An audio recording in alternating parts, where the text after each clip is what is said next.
So today now we are discuss a very most important topic from class 11th, that is meiosis.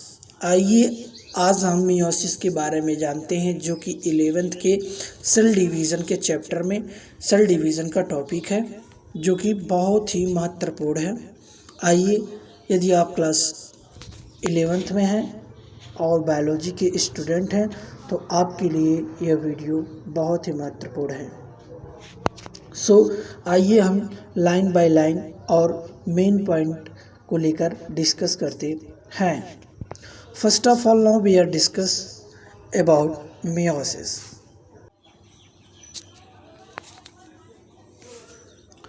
This types of cell division found in reproductive cell or germs। इस तरह का जो division होता है वह reproductive cell और germs में पाए जाती है। As a result gamete are found in the reproduction organ. इसके तौर पे देखा जा सकता है कि जो गैमेट होता है वह रिप्रोडक्टिव ऑर्गन में पाया जाता है। It is a special kinds of cell division in which chromosome number become half from the mother cell। यह एक स्पेशल तरह का सेल डिवीज़न है जो कि क्रोमोसोम नंबर हाफ हो जाता है मदर सेल से। In this division for mother cell reproductive 4 daughter cell just have 2 mother cell। इसमें क्या होता है कि इस डिवीज़न में मदर सेल के लिए 4 डॉटर सेल हो जाते हैं जो कि मदर सेल के पास होते हैं। इट मीन्स, इसका मतलब है मदर सेल इज़ डिप्लॉयड। जो मदर सेल होता है वह डिप्लॉयड होता है and daughter cell is haploid. जो डॉटर सेल होते हैं वह हैप्लॉयड होते हैं। The term meiosis was given by, जो टर्म दिया था मियोसिस का वह जेवी फेमर के द्वारा दिया गया था 1905 में। And different stages of meiosis was studies by Van Bender and Strasburger. Meiosis को डिफरेंट स्टेज में स्टोरबर्गर ने देखा था। Meiosis division is complete into 2 phase. जो मियोसिस डिवीज़न होता है 2 फेज में कंप्लीट होता है। पहला meiotic division, it is also called reproduction division. ये भी क्या होता है, रिप्रोडक्शन डिवीज़न कहलाता है। Because this process chromosome number reduce. इसमें क्या होता है, क्रोमोसोम नंबर रिड्यूस होते हैं इन डॉटर सेल में। This is the longest phase. यह जो फेज होता है यह लॉन्गेस्ट फेज होता है सेल डिवीज़न का। Become it is a completed in prophase, metaphase, anaphase, telophase. यह कंप्लीट होता है मेटाफेज में, एनाफेज में, टीलोफेज में और प्रोफेज में।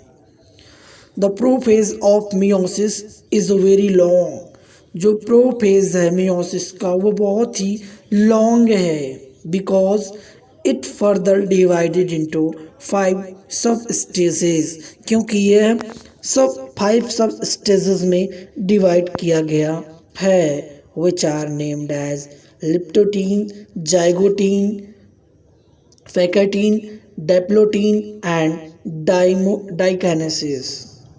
Second meiotic division, this division just like mitosis. यह जो डिवीज़न होता है वह माइटोसिस की तरह ही होता है। In which from 2 cell develop from cell और in quality and quality is the same. इसमें क्या होता है, इस सेल डिवीज़न में जैसा कि माइटोसिस में होता है उसी की तरह होता है। इसमें 2 सेल डेवलप होते हैं 4 सेल में, जो कि क्वालिटी सेम होती है। Just based material to study the different stages meiosis is the anther of onions. Onions के एंथर से ये स्टडी किया गया था। Phase of meiosis. मियोसिस दो तरह का, first meiosis division and second meiosis division. First meiosis division में क्या होता है, इंटरफेज और एनफेज। इंटरफेज में क्या होता है, G1 G2 और एम फेज में कौन कौन से होती हैं, prophase, metaphase, anaphase, telophase and cytokinesis. जिसमें साइटोप्लाज्म का डिवीज़न होता है उसे हम कहते हैं साइटोकाइनेसिस। अब प्रोफेज में, एम फेज के प्रोफेज में 5 और बढ़ जाते हैं जिसका नाम है leptotene, zygotene, pachytene, diplotene and diakinesis. So meiosis का second meiosis division, prophase second, metaphase second, anaphase second, telophase second and cytokinesis second. कुल मिलाकर इसे कहते हैं primary kinesis. So there are meiosis का